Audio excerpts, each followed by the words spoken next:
నమస్కారం ఘంటారావానికి స్వాగతం. ముందుగా ప్రధానాంశాలు. ఆత్మకూరు ఉప ఎన్నికలో వైకాపా అభ్యర్థి విక్రమ్ రెడ్డి ఘన విజయం.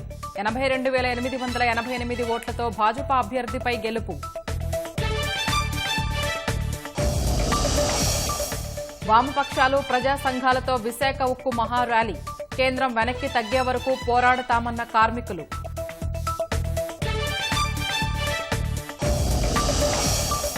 ధాన్యం అక్రమాలు బయటపెట్టినందుకు బాలినేని వేధిస్తున్నారన్న అల్లూరి వాసి. ఇంటికి విద్యుత్, పాలు, నీళ్లు అందకుండా చేస్తున్నారని ఆరోపణ. వ్యూహ ప్రతివ్యూహాలతో రసవత్తరంగా మహారాష్ట్ర రాజకీయం. అసంతృప్త ఎమ్మెల్యేల్ని బుజ్జగించే ప్రయత్నాల్లో శివసేన.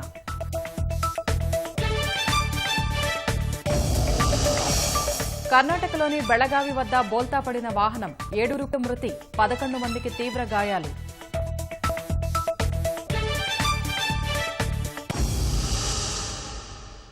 నెల్లూరు జిల్లా ఆత్మకూరు ఉప ఎన్నికలో వైకాపా అభ్యర్థి విక్రమ్ రెడ్డి ఘన విజయం సాధించారు. తన సమీప భాజపా అభ్యర్థి భరత్ కుమార్ పై 82,888 ఓట్ల ఆధిక్యంతో గెలుపొందారు. పోస్టల్ బ్యాలెట్ సహా 20 రౌండ్లు పూర్తయ్యేసరికి 82,888 ఓట్ల ఆధిక్యాన్ని విక్రమ్ రెడ్డి సాధించారు. ఆంధ్ర ఇంజనీరింగ్ కళాశాలలో ఓట్ల లెక్కింపు నిర్వహించారు.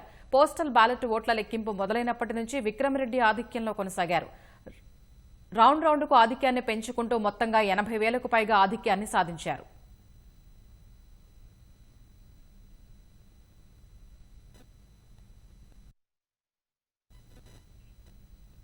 దేశవ్యాప్తంగా పలు రాష్ట్రాల్లోని 3 లోక్సభ, 7 శాసనసభ స్థానాలకు జరిగిన ఉప ఎన్నికల కౌంటింగ్ ప్రక్రియ ప్రశాంతంగా కొనసాగుతోంది. కట్టుదిట్టమైన భద్రతా ఏర్పాట్ల మధ్య ఉదయం 8 గంటల నుంచి కౌంటింగ్ కొనసాగుతోంది. త్రిపుర సీఎం మాణిక్ సాహా సహా పలువురి నేతల భవితవ్యం ఈ ఉప ఎన్నికల ఫలితాల ద్వారా వెల్లడి కానుంది. త్రిపురలోని 4 శాసనసభ స్థానాలు, ఢిల్లీలోని రాజేందర్ నగర్, జార్ఖండ్లోని మందర్, ఏపీలోని ఆత్మకూరు శాసనసభ స్థానాలకు జూన్ 23న ఉప ఎన్నికలు జరిగాయి. యూపీలోని రాంపూర్, అజాంఘడ్, పంజాబ్లోని సంగ్రూర్ లోక్సభ స్థానాలకు సైతం అదే రోజు ఉప ఎన్నికలు జరగ్గా ఇవాళ ఫలితాలు వెల్లడి కానున్నాయి. మరోవైపు త్రిపురలోని టౌన్ బర్డోవాలి నియోజకవర్గం నుంచి సీఎం మాణిక్ సాహా బరిలో ఉన్నారు. రాజ్యసభ సభ్యుడైన మాణిక్ సాహా విప్లవ్ దేవ్ రాజీనామాతో త్రిపుర సీఎంగా బాధ్యతలు చేపట్టారు. అయితే ముఖ్యమంత్రిగా కొనసాగేందుకు ఆయన ఈ ఎన్నికల్లో తప్పక గెలవాల్సిన పరిస్థితి నెలకొంది. విశాఖ స్టీల్ ప్లాంట్ ప్రైవేటీకరణ ఉద్యమం 500 రోజులకు చేరుకున్న సందర్భంగా పరిరక్షణ సమితి ఆధ్వర్యంలో మహార్యాలీ చేపట్టారు. డీఆర్ఎం కార్యాలయం నుంచి గాంధీబొమ్మ వరకు మహార్యాలీ కొనసాగింది. అనంతరం బహిరంగ సభలో నేతలు మాట్లాడుతున్నారు. ప్రత్యక్ష ప్రసారం ద్వారా చూద్దాం. సోదరులారా, వేదికను అలంకరించిన రాష్ట్ర నాయకత్వానికి, జిల్లా నాయకత్వానికి విశాఖపట్నంలో ఈ రోజు ఉప్పినెల ఊరేగింపుగా వచ్చిన వేలాది మంది కార్మిక సోదరులందరికీ కూడా శిరస్సు వంచి నమస్కారం తెలియజేస్తూ, విశాఖ ఉక్కు పరిశ్రమని కేంద్ర ప్రభుత్వం ప్రైవేటీకరణ చేయాలని తీసుకున్న నిర్ణయానికి వ్యతిరేకంగా విశాఖపట్నం ఉక్కు పరిశ్రమ మెయిన్ గేట్ దగ్గర రిలే దీక్ష ప్రారంభించి ఈ రోజుకి 500 రోజులు పూర్తయిన సందర్భంగా మహాప్రదర్శన ఈవేళ మనందరూ కూడా చేసుకున్నాం. మరి ఈ మహాప్రదర్శన వల్ల కేంద్ర ప్రభుత్వం ఇప్పటికైనా దిగువచ్చి తాను తీసుకున్న నిర్ణయాన్ని ఉపసంహరించుకోవాలని మీ అందరి సమక్షంలో వారిని కోరుతూ ఉన్నాం. మరి భవిష్యత్తులో వారు ఉపసంహరించుకోకపోయినట్లయితే మనందరం కూడా రాష్ట్ర నాయకత్వంలో విశాఖపట్నంలో ఉన్న అన్ని కార్మిక సంఘాలతో పాటు ప్రజా సంఘాలు, అన్ని రాజకీయ పార్టీలతో రాష్ట్ర వ్యాప్తంగా మనం ఈ ఉద్యమాన్ని ప్రారంభం చేసి మోడీకి మోడీ అయినా దిగాలి, మోడీ అయినా ఉపసంహరించుకునే వరకు కూడా ఈ పోరాటం కొనసాగుతుందని తెలియజేస్తూ, మరి ఇప్పుడు మన పత్రికా ప్రతినిధులందరూ కూడా మనకెంతో సహాయ సహకారాలు అందించి ఈ కార్యక్రమాన్ని ముందుకు వెళ్ళడానికి వారి కృషి కూడా ఉందని ఈ సభాముఖంగా తెలియజేసుకుంటూ, మరి ఇప్పుడు లీడరు, వ్యవస్థాపకులు, పెద్దలు, గౌరవనీయులు రమణమూర్తి గారిని తమ సందేశాన్ని ఇవ్వాల్సిందిగా కోరుతూ ఉన్నాం.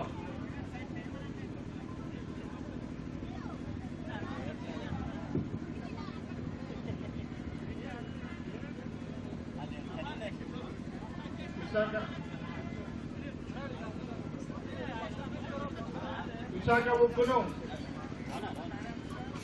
ప్రైవేటీకరణ కాకుండా అడ్డుకోవడానికి శ్రమిస్తున్న కార్మిక లోకానికి కార్మిక సంఘ నాయకులందరికీ కూడా నా హృదయపూర్వక ధన్యవాదాలు.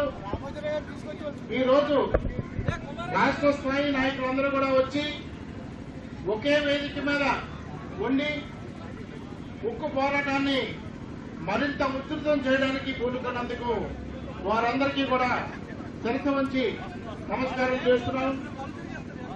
విశాఖ ఉక్కు పోరాటం ప్రారంభమై 500 రోజులు పూర్తయినాయి. అయినప్పటికీ కూడా కేంద్ర ప్రభుత్వానికి చీమ కుట్టినట్టయినా లేదు అనే అభిప్రాయాన్ని మనం చూస్తున్నాం. అంటే మన ఉద్యమం సత్తా ఇంకా సరిపోలేదన్నమాట. దీన్ని మరింత ఉధృతం చేయాల్సిన అవసరం ఉంది.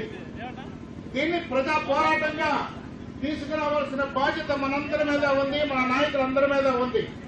విశాఖ ఉక్కు ప్రైవేటీకరణను వ్యతిరేకించడంలో మొత్తం నాయకులందరూ కార్మికులందరూ ఏకతాటి మీద ఉండాలి. దానికోసం ప్రజలందరూ కూడా సాధారణ ప్రజలందరూ కూడా అప్పుడు విశాఖ ఉక్కు ఆంధ్రుల హక్కు అని పోరాటం చేసిన ప్రజానీకం అంతా కూడా ఇప్పుడు మీకు అండగా ఉంటుంది. దీన్ని రెండు తెలుగు రాష్ట్రాల్లోనూ మనం ప్రజా ఉద్యమం కింద దీన్ని తీసుకువస్తే తప్ప మోడీ తరలించే పరిస్థితి లేదు. ఆ రోజున రైతు సంఘాలు ఏ విధంగా పోరాటం చేసి మోడీ మెడలు వంచి ఆ చట్టాన్ని ఉపసంహరించేటట్టు చేసాయో అలాగే విశాఖ ఉక్కు ప్రైవేటీకరణ కూడా మనం ఉపసంహరించుకునే విధంగా చేయాలంటే మనం ఎంపీలు మనకున్నారు అంతా ఆంధ్రప్రదేశ్ లో. ఈ ఎంపీలందరినీ కూడా మనం నిలదీయాలి. నువ్వేం చేస్తున్నావు పార్లమెంట్ లో, నువ్వేం ప్రశ్న అడుగుతున్నావు, నువ్వేం చేస్తున్నావు అని చెప్పి నిలదీసే పరిస్థితి రావాలి. ఎప్పుడైతే ఆ పరిస్థితి వచ్చిందో ఆ రోజే మనకి న్యాయం జరుగుతుంది. ఈవేళ ప్రభుత్వం కూడా మేనిమేషాలను అడ్డుపెట్టుకుంటా ఏదో విజ్ఞాపన పత్రం ఇచ్చేసాం, 120 మంది ఎంపీల చేత విజ్ఞాపన పత్రం ఇచ్చేసాం అని చేతులు దులుపుకుంటే కుదరదు. ఈ రాష్ట్ర ప్రభుత్వం కూడా డిమాండ్ చేయాలి, ప్రధానమంత్రి దగ్గరికి వెళ్ళి డిమాండ్ చేయాలి. జగన్మోహన్ రెడ్డి వెళ్ళి అడగాలి, అప్పుడు కానీ జరగదు.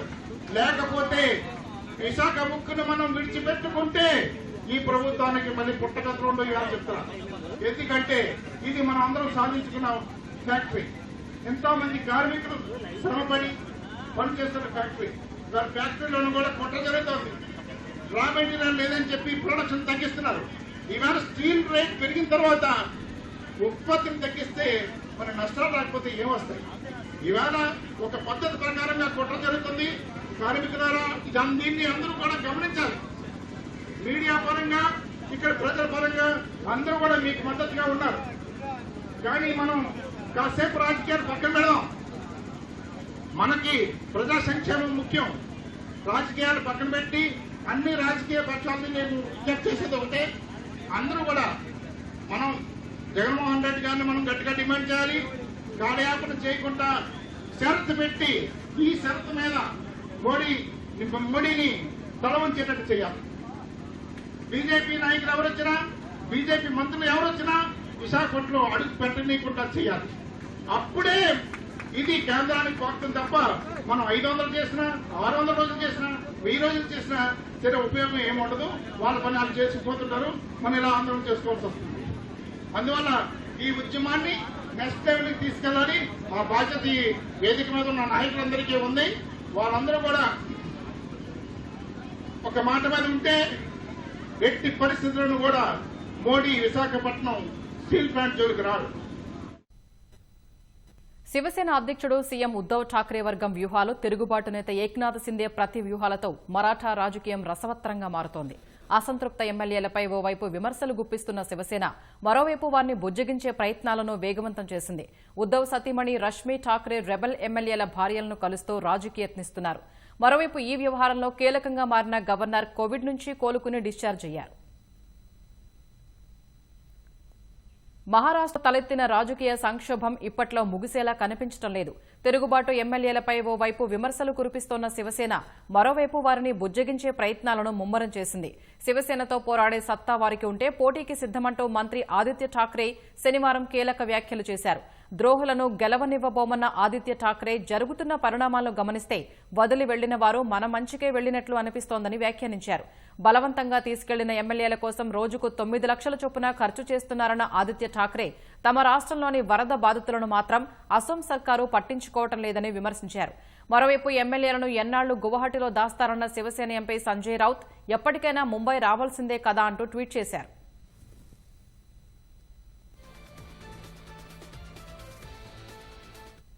ఇదే సమయంలో అసమ్మతి ఎమ్మెల్యేలను బుజ్జగించేందుకు సీఎం ఉద్దవ్ ఠాక్రే సతీమణి రష్మీ ఠాక్రే రంగంలోకి దిగారు. రెబల్ ఎమ్మెల్యేల భార్యలతో రష్మీ ఠాక్రే చర్చలు జరుపుతున్నారు. వారి భర్తల్ని ఎలాగైనా రాజీ చేయాలని ఆమె కోరుతున్నట్లు పార్టీ వర్గాల ద్వారా తెలుస్తోంది. మరోవైపు తదుపరి కార్యాచరణ, అనుసరించాల్సిన వ్యూహాలపై చర్చించేందుకు ఏక్నాథ్ సిందే వర్గం మధ్యాహ్నం భేటీ కానుంది. గువాహటిలోని హోటల్లోనే రెబల్ ఎమ్మెల్యేలు సమావేశమై ఏం చేయాలనే దానిపై చర్చించనున్నట్లు తెలుస్తోంది.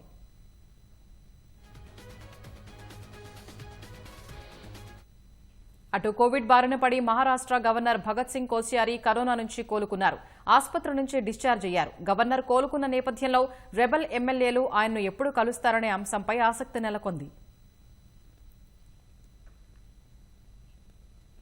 2 రోజుల జర్మనీ పర్యటనలో భాగంగా ప్రధాని నరేంద్ర మోదీ మ్యూనిచ్ చేరుకున్నారు. మ్యూనిచ్ విమానాశ్రయంలో ప్రధాని మోదీకి ఘన స్వాగతం లభించింది. బవేరియన్ బ్యాండ్ ప్రధానికి సాదర స్వాగతం పలికింది. జర్మనీ పర్యటనలో భాగంగా G7 దేశాల సదస్సుకు ప్రధాని హాజరు కానున్నారు. ఇంధనం, ఆహార భద్రత, తీవ్రవాద వ్యతిరేక చర్యలు, పర్యావరణం, ప్రజాస్వామ్యం వంటి అంశాలపై G7 దేశాల అధినేతలతో చర్చించనున్నారు. ప్రపంచవ్యాప్తంగా ఆహార, ఇంధన సంక్షోభాలకు కారణమవుతున్న రష్యా ఉక్రెయిన్ యుద్దంపై ఈ సమావేశాల్లో ప్రధానంగా చర్చించనున్నారు. G7 దేశాల సదస్సుకు జర్మన్ ఛాన్సలర్ ఓలాఫ్ స్కోల్జ్ అధ్యక్షత వహిస్తారు. G7 సదస్సుతో పాటు వివిధ దేశాల అధినేతలతో మోదీ ద్వైపాక్షిక చర్చలు జరుపుతారని ప్రధాని కార్యాలయం ట్వీట్ చేసింది.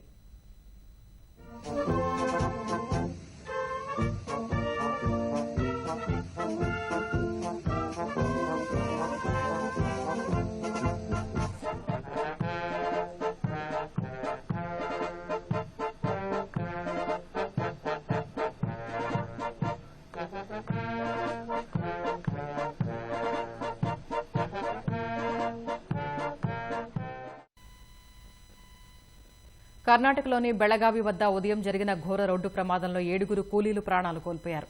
మరో 11 మంది తీవ్రంగా గాయపడ్డారు. బాధితులు గోకాక తాలూకా అక్కతంగియారహళ్ల గ్రామానికి చెందిన వారిగా గుర్తించారు. గ్రామం నుంచి బెళగావి వెళుతూ ఉండగా వారు ప్రయాణిస్తున్న వాహనం అదుపు తప్పి బోల్తా పడింది. ఈ ఘటనలో 7 అక్కడికక్కడే ప్రాణాలు కోల్పోయారు. గాయపడిన మరో 11 మందిని ఆసుపత్రికి తరలించారు.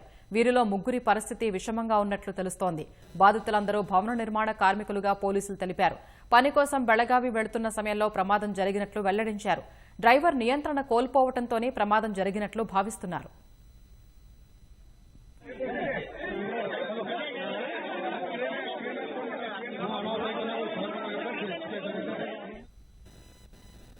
దేశంలో కోవిడ్ కేసులు శనివారంతో పోలిస్తే తగ్గాయి. శనివారం సుమారు 16,000 కోవిడ్ కేసులు నమోదు కాగా శనివారం ఉదయం 8 గంటల నుంచి ఇవాల్టి ఉదయం 8 గంటల వరకు 11,739 కేసులు నమోదయ్యాయి. ఈ 24 గంటల వ్యవధిలో మరో 25 మంది కరోనాతో ప్రాణాలు కోల్పోయారు. కోవిడ్ నుంచి మరో 10,917 మంది కోలుకున్నారు. ప్రస్తుతం దేశంలో 92,576 యాక్టివ్ కేసులు ఉన్నట్లు కేంద్ర ఆరోగ్య శాఖ వెల్లడించింది. ఇప్పటి వరకు 197 కోట్ల కోవిడ్ టీకా డోసులు పంపిణీ చేసినట్లు తెలిపింది.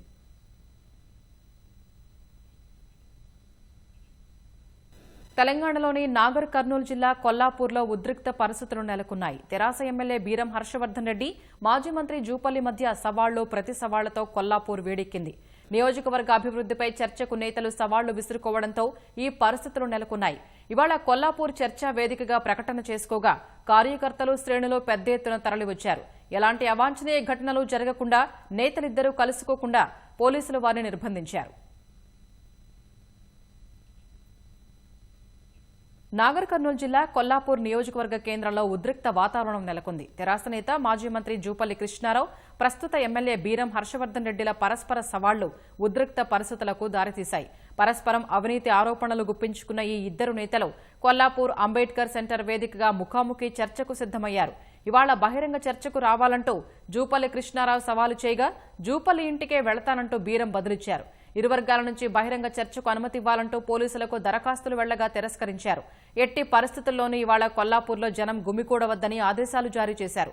ఈ క్రమంలో నేతల సవాళ్లు, పోలీసుల పహారాతో కొల్లాపూర్లో వాతావరణం ఒక్కసారిగా హీటెక్కింది.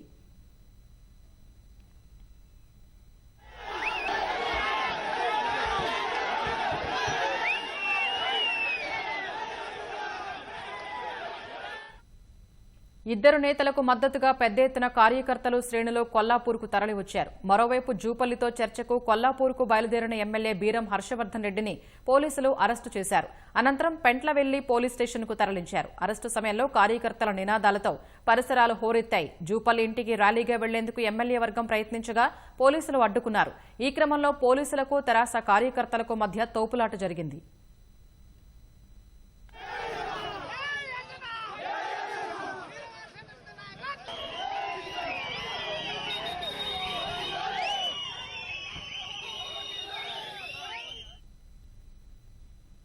మరోవైపు జూపల్లి కృష్ణారావు ఇంటి వద్ద పెద్ద ఎత్తున అభిమానులు, కార్యకర్తలు తరలిరాగా పోలీసులు వారిని నిలువరించారు. పలువురిని అదుపులోకి తీసుకున్నారు. బీరం హర్షవర్ధన్ రెడ్డి తనపై నిరాధార ఆరోపణలు చేసి ప్రతిష్టకు భంగం కలిగించాడని జూపల్లి కృష్ణారావు ఆరోపించారు. ఏ తప్పు చేయనందువల్లే చర్చకు సిద్దమైనట్లు తెలిపిన ఆయన బీరంతో ఉన్న తగాదాతో తెరాసకు సంబంధం లేదని స్పష్టం చేశారు. వస్తే సంతోషం, స్వాగతిస్తాం. 4 అంశాలు ప్రస్తావించాను. సో ఆ 4 అంశాలు నువ్వు రుజువు చేయాలా. దానికి స్పందిస్తూ నేను నీ పైన 2 చెప్పినా, నేను దానిపైన రుజువు చేస్తా. దమ్ముదేంటే రా. ఎందుకంటే 3.5 సంవత్సరాలు చూస్తాను, అంతా నీవు ఆడినట్టుగా నడుస్తా ఉంది కదా. యంత్రాంగం మొత్తం నీ కనసనలో నడుస్తా ఉంది కదా. ఇప్పుడు రావడానికి ఏమి ఇబ్బంది? రా, దమ్ముదేంటే రా. మరి మా ఇంటికి వస్తాను. నేను మాట మార్చలే కదా. ఈ విషయంలో కాదు, ఎప్పుడు ఏ విషయంలో నేను మాట మార్చలే. 2 మాటలు మాట్లాడలే. నేను బరాబర్ వెయిట్ చేస్తా. ప్రతి ఆయన ఆరోపించిన దానిలో ఆయన స్పందించి రుజువు చేస్తే సరే, లేని పక్షంలో మీ సమక్షంలోనే ప్రెస్ మీట్లో ప్రతి దానిపైన స్పందిస్తా, రుజువు చూపిస్తా. ఇరు నేతల బహిరంగ చర్చ దృష్ట్యా శనివారం సాయంత్రం నుంచే కొల్లాపూర్లో అదనపు పోలీసు బలగాలతో బందోబస్తు ఏర్పాటు చేశారు. అనుమతులు లేని సభలు, సమావేశాలు నిర్వహించరాదని ఆదేశాలు జారీ చేశారు. అంతేకాక మాజీ మంత్రి జూపల్లిని పోలీసులు గృహ నిర్బంధం చేయగా ఎమ్మెల్యే హర్షవర్ధన్ అరెస్టు చేశారు. కార్యకర్తలను ఎక్కడికక్కడ అదుపులోకి తీసుకుంటున్న పోలీసులు ఎలాంటి అవాంఛనీయ ఘటనలు జరగకుండా పగడ్బందీగా భద్రత ఏర్పాటు చేశారు. ధాన్యం కొనుగోళ్లలో జరిగిన అక్రమాల్ని ఆధారాలతో బయటపెట్టడంతో పాటు మాజీ మంత్రి బాలినేని శ్రీనివాసరెడ్డిని ప్రశ్నించినందుకు తనను వేధిస్తున్నారంటూ ప్రకాశం జిల్లా అల్లూరుకు చెందిన కవిత ఆవేదన వ్యక్తం చేశారు. ఈ మేరకు సామాజిక మాధ్యమాల్లో ఓ వీడియో వైరల్ గా మారింది. తన అత్తమామలతో ఉన్న గొడవల్ని ఆసరాగా చేసుకుని తాను నివాసం ఉంటున్న ఇంటికి విద్యుత్తు కూడా నిలిపేశారన్న కవిత పాలు నీళ్లు అందకుండా చేస్తున్నారని పేర్కొంది. ఈ వీడియోపై తెలుగుదేశం పార్టీ స్పందించింది. కవితకు అండగా నిలవాలని స్థానిక నాయకత్వానికి సూచించింది. నెల రోజులు ఇంటికి వాటర్ ఇవ్వలేదండి. మొన్న వాసనలు వచ్చినప్పుడు నేను గడప గడప ప్రోగ్రామ్కి నేను మాట్లాడిన దగ్గర నుంచి 1 మంత్ వాటర్ లేవు, అందరికీ తెలుసు. పాలు రానియకుండా చేశారు అండ్ కరెంట్ లేకుండా చేశారు, పవర్ కట్ చేసి అటాక్ చేశారు. అండ్ ఇప్పుడు చూస్తే ఏమో ఒక ఆడపిల్లని ఈ విధంగా మన జగనన్నేమో ఆడపిల్లని మేము మన గవర్నమెంట్ వచ్చిన తర్వాత నేను అక్క చెల్లెమ్మల్లాగా చాలా సంతోషంగా చూసుకుంటానని చెప్పారు.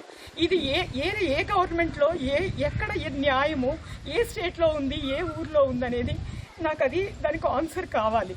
అంటే ఒక ప్రాబ్లం ఉన్నప్పుడు ప్రశ్నించడం తప్ప దానికి ఇలాంటి అటాక్ చేస్తారా? మీరే చూడండి, నాకు వాటర్ ఎలా రావాలి, నాకు పాలు ఎలా రావాలి, థింగ్స్ ఎలా ఉండాలి. ఇంట్లో ఒక్కదాన్ని ఆడపిల్లని ఈ రకంగా ఇంట్లో బంధించి ఇది ఏ విధంగా న్యాయము, ఇది ఎలా?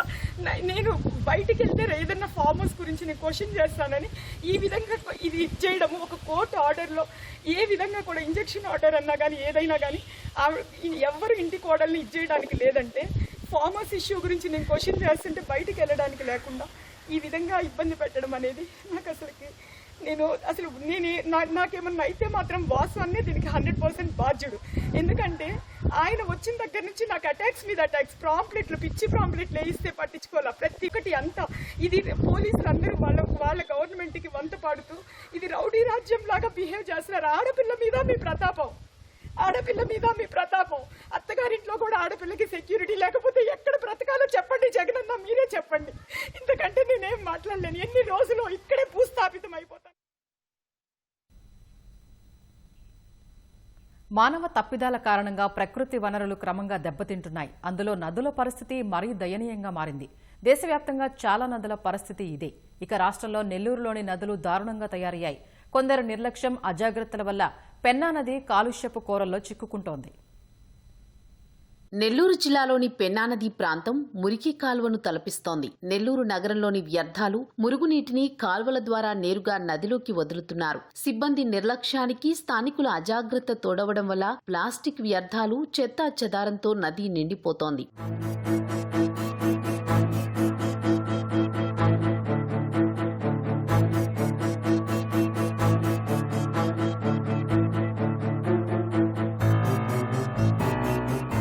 పెన్నా నది కలుషితం కాకుండా అధికారులు చర్యలు చేపడుతున్నామని చెబుతున్నా అవి కాగితాలకే పరిమితమయ్యాయని, అమలుకు నోచుకోవడం లేదని స్థానికులు అంటున్నారు. వ్యర్థాల కారణంగా నదిలోని చేపలు చనిపోతున్నాయని, అవి ఇతర ప్రాణులకు ప్రమాదకరమని ఆందోళన వ్యక్తం చేస్తున్నారు. పెన్నా నది ఈరోజు పరిస్థితి మనం గమనించినప్పుడు నెల్లూరు నగరంలో దాదాపుగా పడమర వైపు ఉన్నటువంటి నివాస ప్రాంతాల్లో ఉన్నటువంటి ఇళ్ల నుండి డ్రైనేజీ వాటర్ అంతా కూడా పెన్నా నదిలో కలుస్తూ ఉంది.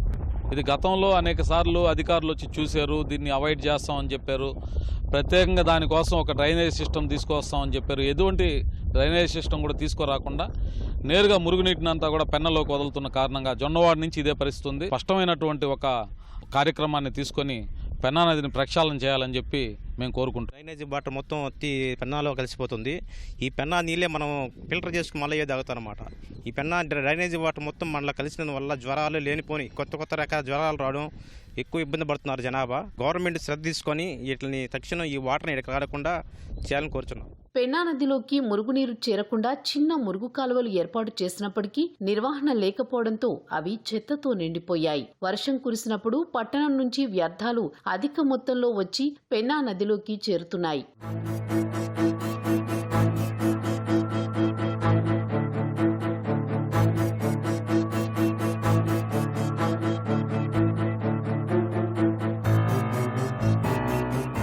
పెన్నా నదితో పాటు జిల్లాలోని మరిన్ని నీటి వనరులు కలుషితమవుతున్నాయి. నాయుడుపేట పురపాలక సంఘం కాలువలు స్వర్ణముఖిలోకి వదులుతున్నారు. గూడూరులోని వ్యర్థాలు పంబలేరులోకి వచ్చి చేరుతున్నాయి. వెంకటగిరి నుంచి మురుగునీరు కైవల్య నదిలోకి వెళ్తోంది.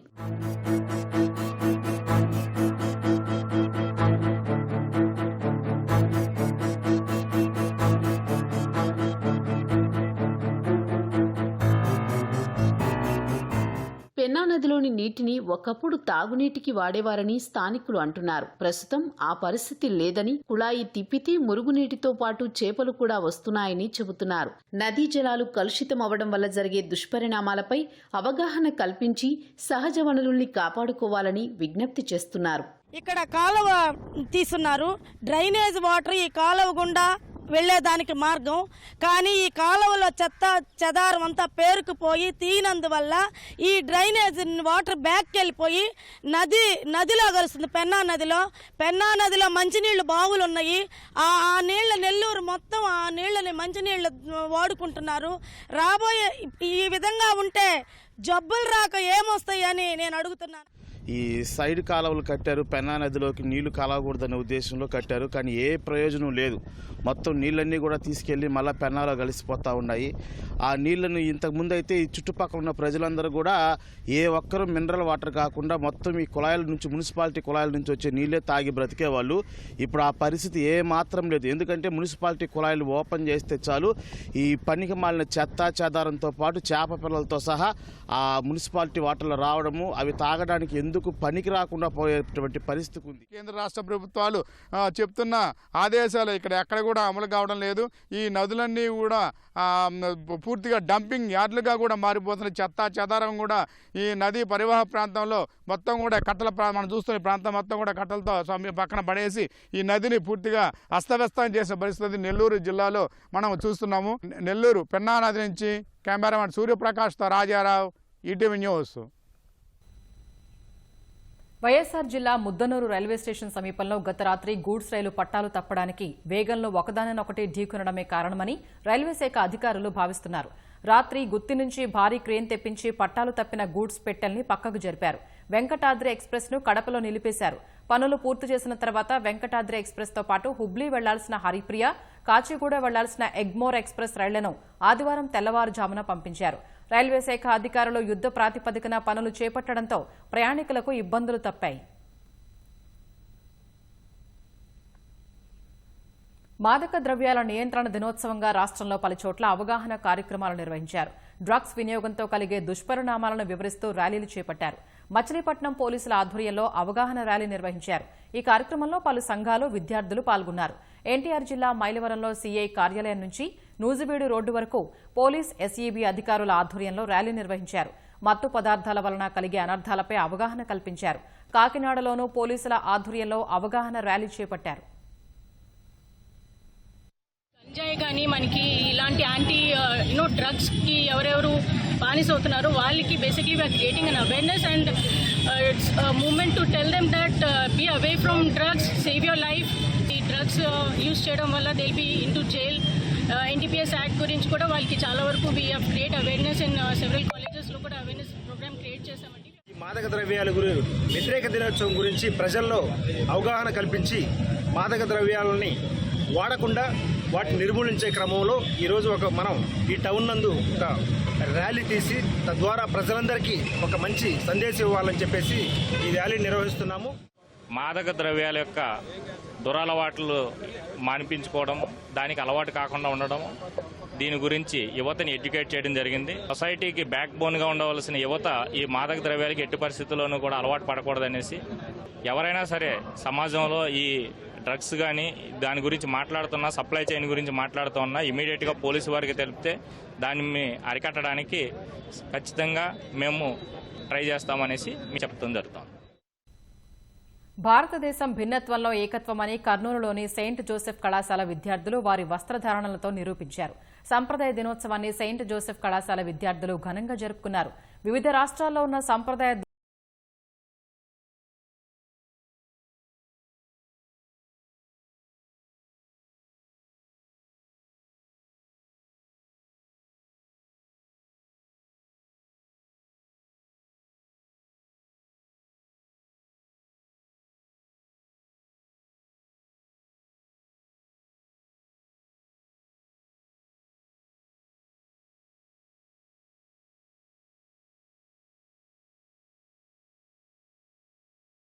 మా అమ్మాయిలు, అబ్బాయిలు అంతా కూడా భారతదేశంలో ఉండేటువంటి వివిధ రకాలైన సంస్కృతులకు సంబంధించిన వస్త్రధారణ చేయటంతోనే వాళ్ళు ఊరుకోలేదు. అది ఎక్కడ ధరిస్తున్నారు, ఎవరు ధరిస్తున్నారు, దాంట్లో విశిష్టత ఏంటి అని కూడా అందరికీ తెలిసేటట్టు చెప్పి అందరికీ వాటి గురించి అర్థమయ్యేటట్టు చెప్తా ఉన్నారు.